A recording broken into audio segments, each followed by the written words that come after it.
ভোরের শহরে ভিজে রাস্তায় দুধের গাড়ি উল্টে দুর্ঘটনা। ইএম বাইপাসে চিংড়ি ঘাটা থেকে সল্টলেক স্টেডিয়াম যাওয়ার রাস্তায় দুর্ঘটনা। সন্তোষপুর থেকে বাইপাস হয়ে রাজাবাজার গামী মিল্ক ভ্যান ভিজে রাস্তায় পিছলে যায়, সপাটে ধাক্কা মারে রাস্তায় মাঝে রেলিংয়ে।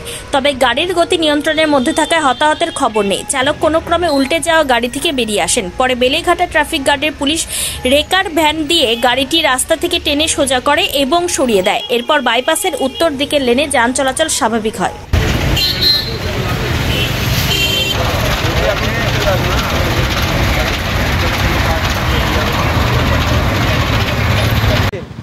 আমি তো এই যে 5:15 দেখেছি। কিভাবে হয়েছিল?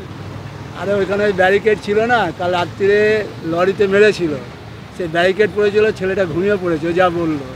তারপর ব্যারিকেডের উঠেছে, ব্যাস পাল্টি। এই গাড়িটি? হ্যাঁ। কোনো ইনজুরি হয়েছে? না না, কিছু সামান্য একটু পায়ে লেগেছে, চলে গেল মালিকের বাড়ি। আচ্ছা, ও চলে গেছে, গাড়ি রেখে চলে গেছে। কিসের গাড়ি? এটা তো ভ্যান, মাল লোড আছে। কিসের গাড়ি আছে? মাল লোড করে, ছোটো হাতি। আমি কিসের গাড়ি বলতে পারবো না। আপনি এখানেই থাকেন? হ্যাঁ, আমার তো বাড়ি এইতে। আপনার নাম? আমার নাম সমর ঘোষ। আমি ঘুমাচ্ছিলাম, ঘুম ভেঙে গেল, রাত্রিরে ডিউটি করে। এত আওয়াজ, বিকট আওয়াজ। তারপরে গাড়ি পাল্টে গেল। এই 5:05 কি 5:00